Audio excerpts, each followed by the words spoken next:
Good evening, everyone, and welcome to another hour of Healthy Conclusions, where we try to give our listeners important information on nutrition, exercise, and holistic, alternative, and integrative medicine. Please take a minute to visit our website at www.healthyconclusions.com and like us on Facebook. My name is Bob Neugebauer, and I will be your host for this evening's show. Tonight's show is being brought to you by Altrua Health Share, which has been serving its members and their families with their health care needs since 1997. Please take a moment to visit their website at altruahealthshare.org or call 888-244-3839 to see just what Altrua Health Share can offer you and your family for your health care needs. It could mean substantial savings. Our guest for this evening is Amika Vogler. Amika is originally from Pendleton, Oregon. She graduated from Eastern Oregon University with a BS in Physical Activity and Health. Amika moved to Boise in 2009 and started a massage and personal training business with 3 years specializing in myofascial release, deep tissue, and energy work. She completed her doctorate in physical therapy in 2014 and continued to specialize in manual therapy, including massage, myofascial release, and special focus on patients with chronic pain. Welcome to our program, Amika. It's a pleasure to have you here this evening. Hi, Bob. Yes, thank you for having me on. I'm really excited and looking forward to the interview. Okay. Well, could you tell us a little bit about your background and tell us why you wanted to go into the practice of physical therapy? Definitely. Well, you pretty much covered, the most part of my background as far as the education, but what really inspired me to pursue that track was my mother. When I was in college at Eastern Oregon pursuing my bachelor's degree in physical activity and health, I thought I wanted to be a health teacher. But when my mom came down with some health issues that really Western medicine could not diagnose, could not define, and it actually left her with kind of a scary diagnosis and no hope, I found I was very passionate about pursuing other avenues, and we found ourselves working with a physical therapist who specialized in myofascial release, and my mom had an incredible recovery. Within 3 days, she was really a new person, and after her 2-week treatment, I finally felt like I had my mom back. So it was really my mom that inspired me, Bob. Well, that's terrific. We hear a lot of stories like that where people who have tried alternative medicines and gotten away from Western medicines because they weren't therapeutic for them, and find that when they do get away and break away, they do find different therapies that do work for them. Could you explain to our audience what myofascial release is and how you would apply it to a patient? Definitely, yeah. So myofascial release is a safe and a very, very effective technique. It's hands-on, and it involves applying gentle, sustained pressure into the myofascial connective tissue. So there's restrictions that this technique is applied to, which eliminates pain and restores motion. The essential component is really time, which has to do with the viscous flow of the fascia and the piezoelectric phenomenon, which basically means when we apply pressure for a certain length of time at a low load, so it's very gentle, and we apply it slowly, the fascia elongates. I understand myofascial release work has a history that begins with osteopathic medicine in the late 19th century. Is that right? Yeah, it's actually evolved as a soft tissue technique, and it's utilized by a wide variety of healthcare practitioners. The focus of myofascial release techniques is the fascia itself, which fascia is a thin yet very, very tough connective tissue that winds its way down around and through the muscles, the bones, the nerves, the organs, and vessels, all the way to the cellular level. I like to describe it as it's almost like a sweater, and that sweater, when one part of the sweater is pulled, that thread, as you pull the thread, it affects the image of the entire sweater. So it's a major purpose is actually to protect the body as well as to allow the body to retain its normal shape, including maintaining our vital organs in their correct positions. How do myofascial techniques differ from regular massage therapy that we hear about all the time? Yeah, that's a great question. So myofascial release can actually be performed through clothing or directly on the skin. So either way, and you actually don't need any oils or lotions because we've applied direct contact. Our goal is to apply direct contact to the skin, either through the clothing or on the skin. But this enables the therapist to detect the fascial restrictions and apply the appropriate amount of sustained pressure to facilitate the release of the fascia. So during an MFR approach, it's a gentle, graded, prolonged stretch applied to soft tissue that's entirely guided by feedback from the recipient's body. And the stretches can last from anywhere from 30 to 90 seconds. And the treatment will stimulate the body's natural function and removes what's hindering them, allowing the body to self-correct, which hence facilitating the restoration of bodily motion and function, as well as enhancing the relief of pain for carryover into improved daily functioning.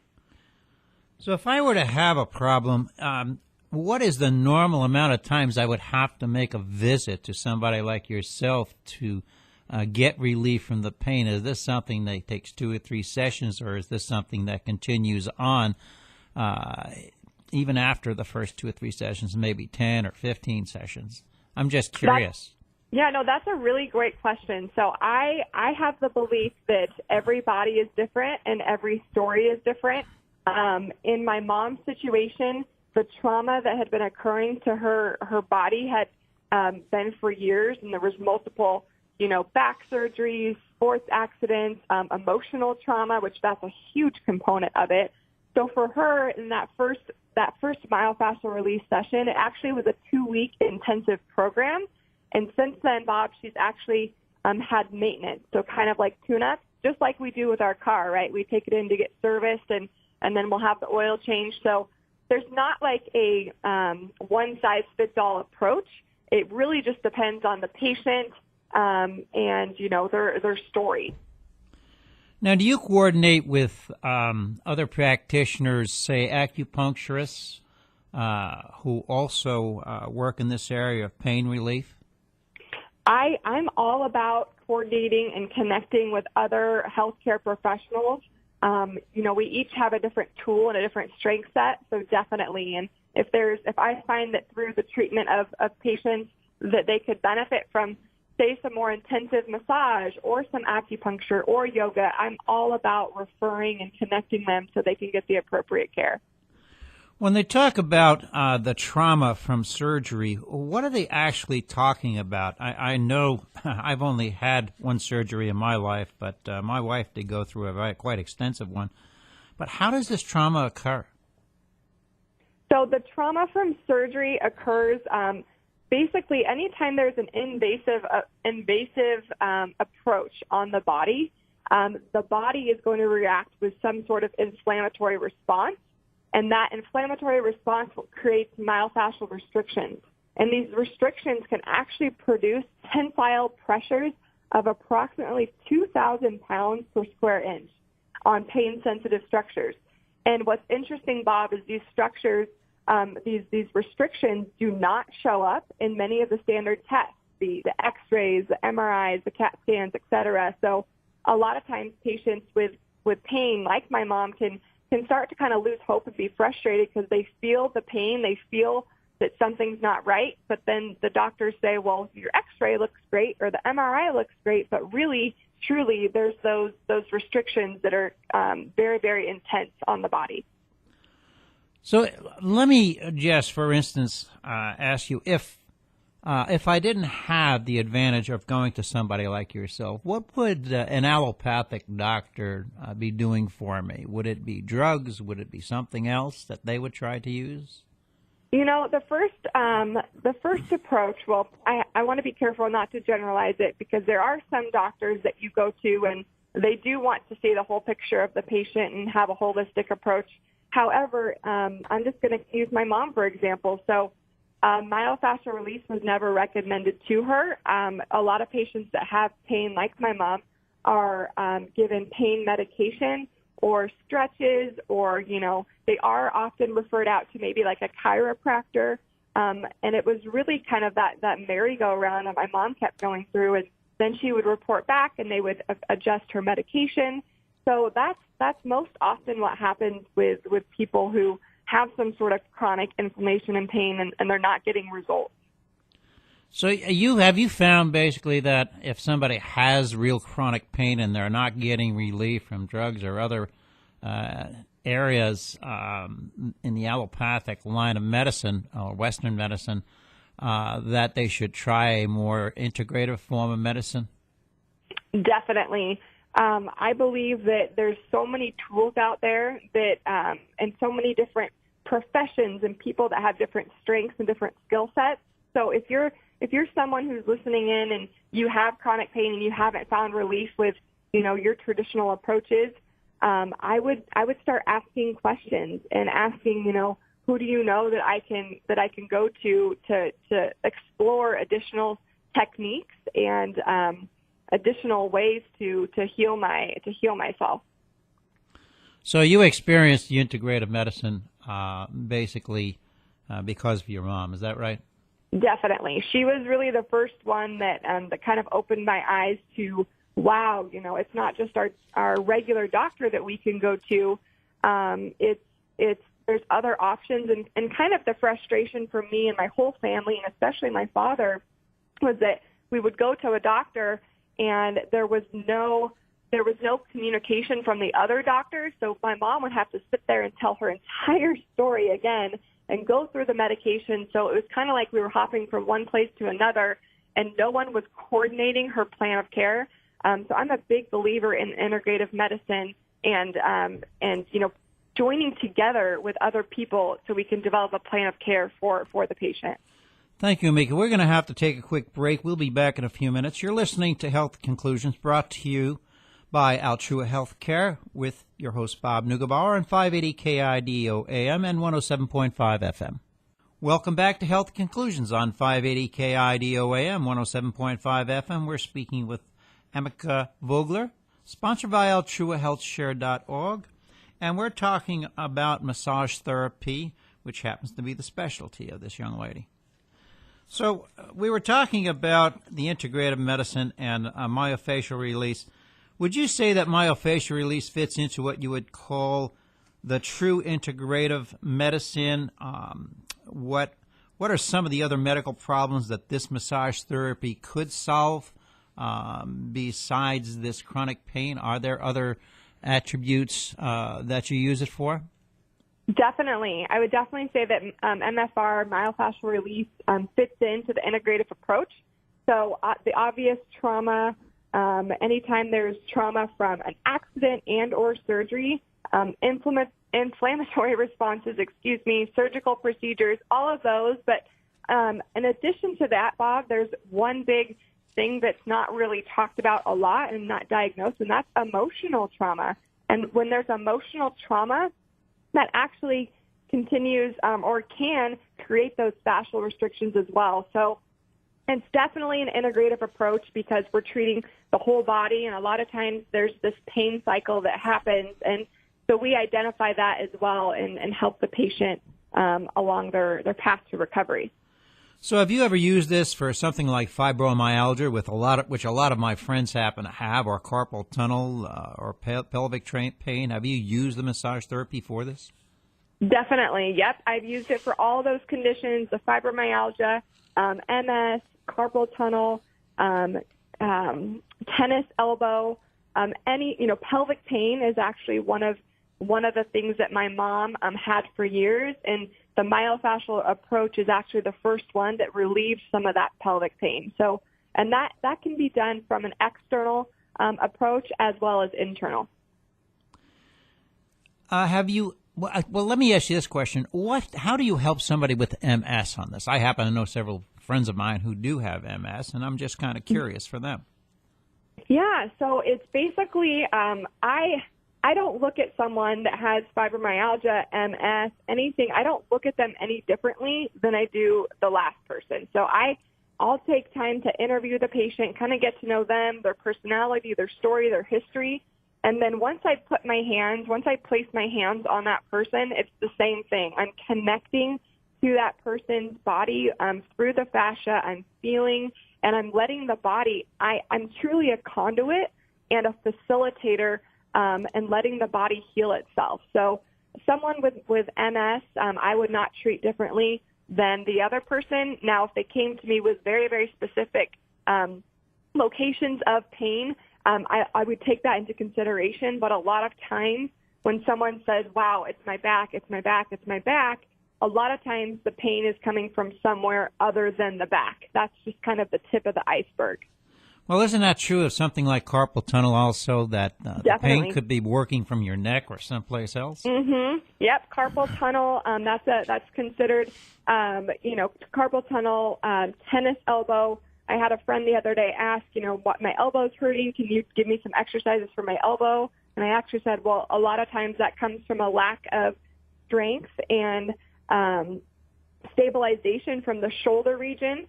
So if someone has a wrist, an elbow, and any sort of arm problem, I'm always going to start with the neck and then the shoulder and kind of work my way down. Well, how do you determine where the cause of this pain is? Is it through the information that they give you when they come in and they write it out, or is it through an interview, or is it through examination that you can actually figure out, if they got carpal tunnel, but, maybe it's something in the back or the neck? How do you figure that out? Yeah, no, that's a great question. So it's both. So I'll start with an interview and then have them, you kind of mark where they're having pain. And then I will do the examination, just some objective tests. But really, once we get into treatment, I'm always treating and assessing at the same time. So when I'm working on a region, say that I start with the neck or I start with the core, I'm feeling and I'm letting the body kind of guide me to that next region, because the body knows where it needs to heal, and it'll tell you where it needs to go, or you need to go as a therapist. But I like to describe it as an onion. So each session that I have, it's really just getting to the top layer, and we're peeling back layers of the onion. So I've had patients before come in with excruciating low back pain, and I might start there, but then it leads me to their foot and their ankle, and then the story will unfold that, when they were 12, they fell off a cliff or something, and they had an ankle injury. So it's really just, starting with that area and then peeling back the layers of the onion. I guess you would have to say that this is the reason that many patients have temporary results when they see traditional Western medicine doctors, is they don't really get into the nitty-gritty of why the pain is there and where it actually comes from, and instead just kind of give you a pill and say, here, take it home, go to bed. Mm-hmm.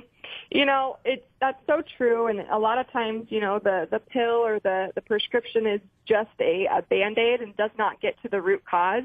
So they find temporary, relief from the pain, but it doesn't do anything about, it doesn't address the straitjacket of pressure that's truly causing the pain. And that fascia, again, 2,000 pounds per square inch. So traditional physical therapist, occupational massage therapy, it oftentimes treats the symptoms caused by the pressure of the straitjacket, but does nothing about the straitjacket pressure that perpetuates the symptom. So myofascial relief treats the entire myofascial mind-body complex, eliminating the pressure of the restricted myofascial system, which is the straitjacket, that's causing the symptoms. So we go to the root of it.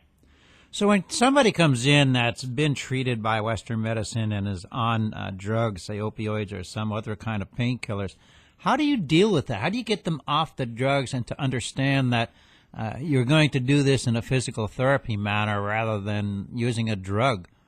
Because most people, I would guess, would come in because they're just fed up with taking the drugs. But do they get off them right away, or do you keep them on and slowly wean them off?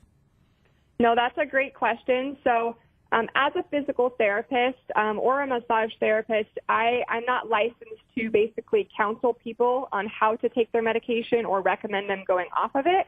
I will bring that up that, this is a conversation you need to have with your doctor, and of course I'll communicate with them, but that's not really that's not my scope of practice. So it's a lot of patient education, and after we do the initial interview and I'm kind of basically setting them up for what I'm going to do, I'm like, hey, look, a lot of times, certain things are just the Band-Aid approach. We're going to get deeper into it. And if they're some people are timid of going off their pain medications because for years that's the only thing that's really helped them.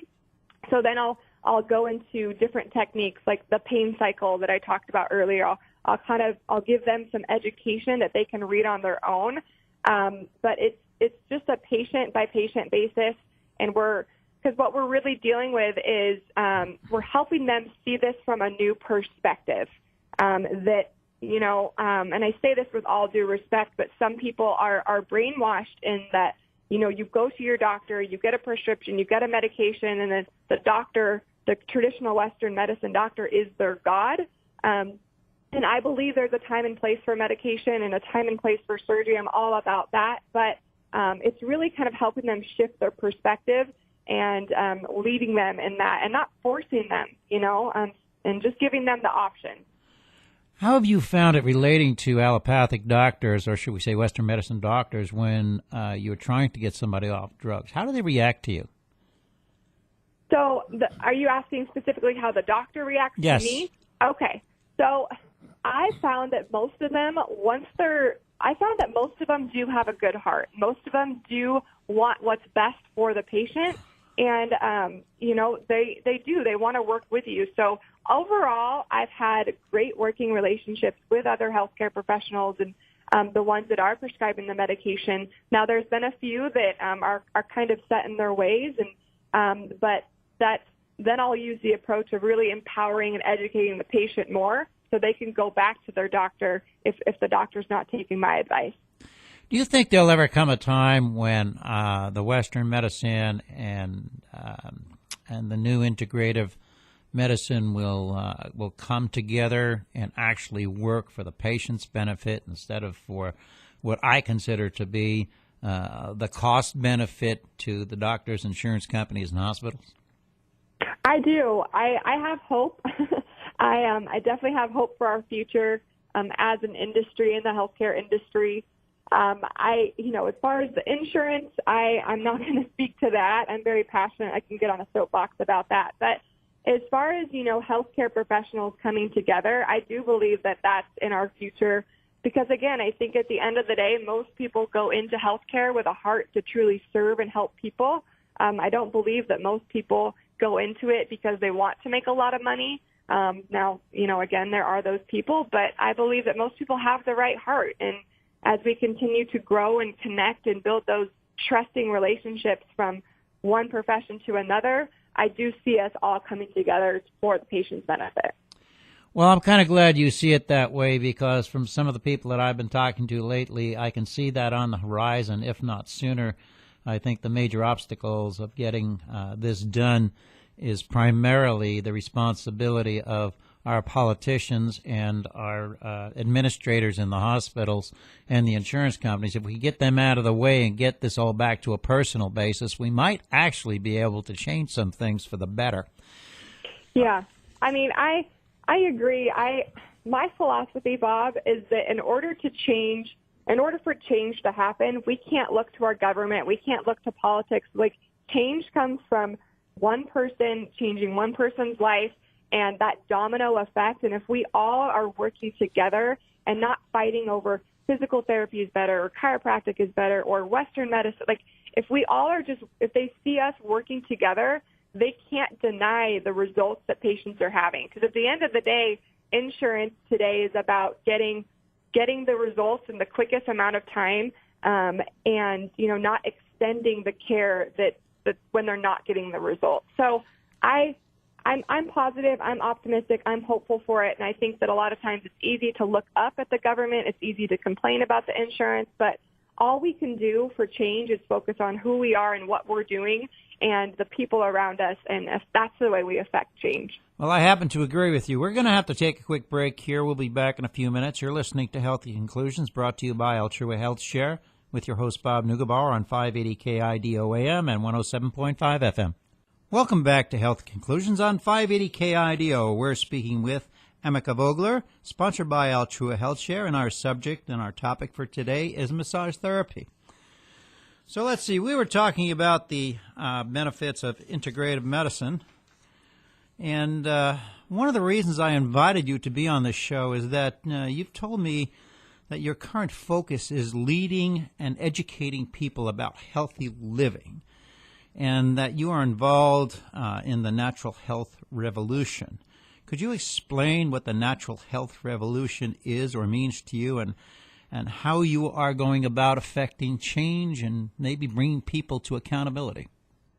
Definitely. Yeah, I appreciate you allowing me to share my passions with this. Well, it's funny how life works. The day I graduated with my doctorate in physical therapy was when I was introduced to the natural health revolution. And of course, I was still focusing on, my mom and helping her with her health, and as well as my whole family. And I originally got started just to help them, and it expanded from there after the transformation I saw with my mom's chronic pain, additionally going away, my dad losing the weight, his blood pressure, cholesterol, blood sugar, my sister's mental health, my other sister's, allergies and asthma. I saw all these transformations happening with my family, and I said, hey, look, this is another tool that I have in my tool bag to really help serve people. So our mission with the Natural Health Revolution is we find and offer solutions to naturally nourish, naturally restore, and naturally condition the body. We provide convenient whole food supplements using Moringa oleifera, which is the most nutrient-dense plant in the world, and we use this powerful food to help people and give them simple solutions. So that's a little bit about the Natural Health Revolution, and as you can tell, I'm very passionate about it. I can see that. When you introduced this to your family, did they accept this change from Western medicine right away, or was it something that they went through a process on? My family did, because in a couple of years prior, we had really shifted from not just eating healthy food or fruits and vegetables, but we shifted from that to looking at ingredients and labels, and we started investing in more natural and organic food. So when I came to them with look, I found the king of all kings of superfoods. This is better than the goji berry and blueberry. They were like, okay, we believe you. But there was a little bit of skepticism from my father, because there's a lot of people out there claiming there's a miracle cure or a quick fix. But I love my dad, and I had influence over him. I said, Dad, give me your credit card. You're doing this thing because I care about you. So they were pretty open for the most part. Well, that's pretty good if you can get your dad's credit card. I could never get mine. So you're getting into, if you're in this health revolution, very much like I am, you must be very into a plant-based diet, because that's what a lot of this is about, and eating organically. How do you feel about gluten, GMO, all of these things that we're trying to change the way we eat, and it doesn't seem to be an easy change because we continually get barricaded and blockaded by the government with labels. It's hard to tell what you're going to be putting in your mouth anymore. I know it's hard for me when I go to the store. Something will say organic on it, and then when I go and do a little research, I find it's not really organic. Mm-hmm. Yeah, how much time do we have? I'm very passionate about this topic. Go right ahead. We've got plenty of time. Basically, this is how I feel. There's a joke that I like to share with people when they start to get skeptical, and it's like, look, God created Moringa, a clown created McDonald's. And the truth is, most of our food today has been created by scientists in a lab. Genetically modified means genetically modified. It was altered from nature. So I'm a big believer in eating food as close as you can to its natural source. Now, I get that we're a busy society, which is why I love that we can offer convenient whole food solutions with the Natural Health Revolution. But as far as the gluten goes, I've talked to a lot of people about that. I've done my own research on that, Bob. For me personally, I feel inflamed. I feel swollen when I take it. However, I'm very in tune with my body at this point, and I think because so many people have been consuming processed junk food, synthetics, they don't even know what natural tastes like. So they're not going to be able to even realize if they're eating gluten and it's inflaming them. So that's kind of how I feel about that. And I'm a definite proponent of investing in the number one wealth, which is our health. So if it costs a little more to buy organic fruits and vegetables, I believe that's the best investment you can do. We're either going to pay the farmer now or we're going to pay the doctor later, is how I feel about that. You know, that's a great way to look at it. But how much success do you have when you talk to people and try to convince them of this fact? Because I find many of them very resistant. If they're obese and they're too heavy, they don't care. They don't seem to care because they like their sugar and they like their processed food because it tastes good. When eating a salad is not maybe quite as tasty as having yourself one of those good bagels with lox. Well, you said one thing that I used to do, and that was convince. In the beginning, when I found Moringa and the Natural Health Revolution, I started trying to convince some people to do it, and I quickly got discouraged and frustrated. So now I've learned to meet people where they're at. So a lot of people come to me with their number one goal is I want to lose weight or I want more energy. So I'll give them what they want, which is I'll give them hope that, hey, look, I have the tools to help you with that.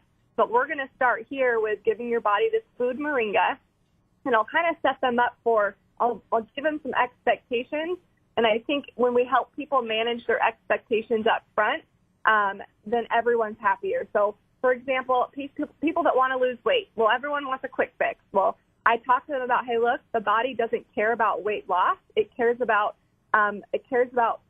controlling or lowering inflammation, and it cares about having the optimum fuel to do so. So basically, I meet people where they're at. I don't convince them because not only is it frustrating for them, it's really frustrating for me when I'm like, are you kidding me? You won't spend $3 a day to put the best food in your body in the world, but you'll drink a Rockstar, you'll drink this, you'll do that.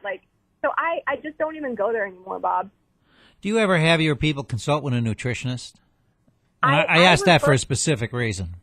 Yeah, I have people. In fact, I met with a gal this morning who is more in the health coaching realm. And I do, when people come to me and I educate them on what I can offer them, if they need additional, how do I eat this? How do I eat that? And if I can see it, they need more one-on-one time, I refer out all the time. I'm a big proponent of using my tools in my tool bag. If you're involved in this resolution, I assume that you're educated on the use of essential oils. Could you talk a little bit about how you integrate that into benefiting the people you work with and are trying to change? Definitely. Yeah, so essential oils, I've only been using them for about 3 years, but essential oils are incredible. They've been around since biblical times, actually, and any believers on here, you've heard the gifts for frankincense and myrrh. But the truth is over 70% of Americans are relying on medications today to restore their health. But studies have shown that, like we talked about, these medications are not as beneficial. So there has actually been hundreds. There's a lot of research on Moringa and the most nutrient-dense plant, but there's actually thousands upon thousands more research on what essential oils can do to help people naturally restore their bodies. And I think one thing people need to understand is that a lot of medication is derived from plants. So basically, essential oils are derived from plants, and they do everything that medications can do, but a lot of times medications will not only do the good stuff, but it kills the body's vitality and the energy. And so essential oils do the same thing as far as an antibacterial, for example, but it keeps the good flow of energy throughout the body. Homeopathic medicine was the original medicine that we used going back into the 1700s, and we changed to allopathic coming up into the 1800s. Have you found many homeopathic doctors that you've been able to work with over the last few years that you've been doing this therapy? I've consulted with a lot of, in the beginning, when I was just beginning my physical therapy practice, those were actually a lot of the people I went to. I went to naturopaths, homeopaths, chiropractors. And unfortunately, what I found for me, and maybe it was because I was new into the business and so excited, they didn't really take me seriously, but I found that a lot of them were very closed-minded because they had already found herbs and things that were working for them. I actually have not really focused on healthcare professionals recently. because maybe it's a judgment I made from my past experience. But I do know that throughout our company with the Natural Health Revolution, some of the top leaders are healthcare professionals and are OBGYNs and MDs, and they're actually leading in their field. So me personally, I haven't had much success, but actually, that's wrong. I have a couple of nurses that I work with. I have a local mental health therapist. But I think it's just the personality type. If people think they know it all, and oftentimes they don't know what they don't know. So hopefully that answers that question. How true that is. We're going to have to take another quick break. We'll be back in a few minutes. You're listening to Healthy Conclusions, brought to you by Altrua Health Share with your host, Bob Neugebauer, on 580 KIDO AM and 107.5 FM. Welcome back to Health Conclusions on 580 KIDO. We're speaking with Emeka Vogler, sponsored by Altrua Health Share. And we're currently talking about physical therapy, which is her profession, and how we can stay healthy and how we can get ourselves healthy. So the last thing we talked about were essential oils. What do you think about yoga? Have you found that to be beneficial? I know I found it beneficial for my osteoarthritis. I am a huge proponent of yoga. I myself am a yogi. I do yoga every day in some form. There's so many benefits to it. I've actually, started incorporating it with the myofascial release technique. So the benefits are the same. Overall, it helps to release those connective tissues, the fascia.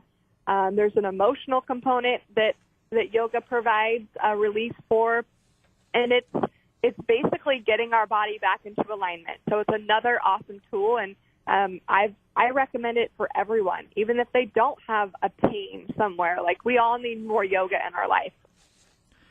Well, that's for sure. I wish I had the time for all the classes I'd like to get to. You've been talking a lot about this moringa. What are some of the health benefits of this particular plant? I know I've read a fair amount about it. Yeah, so I think one thing that attracted me first was we all know that inflammation is the buzzword these days, and when we can lower inflammation in the body, then the body can get back into alignment and back into balance. So 36 naturally occurring anti-inflammatories. That blew my mind when I found out about that, because as you know, Tylenol is one anti-inflammatory and it's synthetic. In addition to the anti-inflammatories, 46 naturally occurring antioxidants. So I know, Bob, you know the power of antioxidants, but for our listeners, basically antioxidants slow the aging process and help to produce normal cell reproduction. So, your green teas, your goji berries, blueberries, all those things have antioxidants. Moringa has the highest of those. All your essential fatty acids, those are your omegas 3, 6, and 9, and then all the amino acids, including the 9 essential that we have to get from our food. And unfortunately, most people are not getting those. So what I love about it is it's the best of the best from a nutrient standpoint. It's 92 nutrients in one simple packet. And people don't have to blend things up. They just get to mix it, drink it, and go on their way. Sounds pretty simple. As a physical therapist, what do you see as our biggest health problem currently in our country? I see that we are so overfed and so undernourished, and that I truly believe that 80% of our health issues, and I'm doing air quotes because you can't see me, but I truly believe a lot of it stems from what we're putting in our body, what we are around, and additionally, the stress. Americans, we are running around like our plane just crashed. Like, it's that. So I think, anything other than you've had a surgery and you need work on your knee replacement or your shoulder, like anything other than that, it really comes back to we need a holistic approach. So 3/4 of American are, right now 2/3 of American are overweight, and 3/4 will be overweight by 2020. The obesity epidemic, all these things, and honestly, that's why I've kind of shifted my focus to more of this, Bob, because as a physical therapist, I'm limited to what I can do and provide and suggest in a typical practice to my patients. So we're overfed, we're under. We need to be looking at what we're putting in our body and on our body and our mindset. Well, I understand that, and I'm pretty clear on it. I've dropped 55 pounds in the last 2 years, so I understand what you're talking about. But how do you get people to understand this? I mean, when I talk to some people, and some of them are my very good friends, and I say, you really need to lose some weight. You're hurting yourself. You're decreasing your longevity. I says, I don't understand how you can do this. How do you convince them? How do you hold them, or how do we hold them accountable? Because these are the people who are costing us the most money when it comes to insurance. I'm dead serious. They cost the most. I think it goes back to a couple things. Number one, I've learned not to convince, but instead of convincing, I meet them where they're at. So, if they are overweight and maybe they're lacking energy, and they're doing like they're a couch potato. Say that. I'm going to give them just one tool, a baby step, onto a healthier lifestyle if they want it. Now, if they absolutely don't care about their health, I can't change that other than prayer. I can pray for them. But it's just like, the good news of the gospel. Like, I can't convince people to believe that either. So I do hold people accountable, Bob. Once they commit to, taking the moringa, I hold them accountable with support groups and help them be accountable that way. Most people don't continue with a habit because they don't have an accountability partner.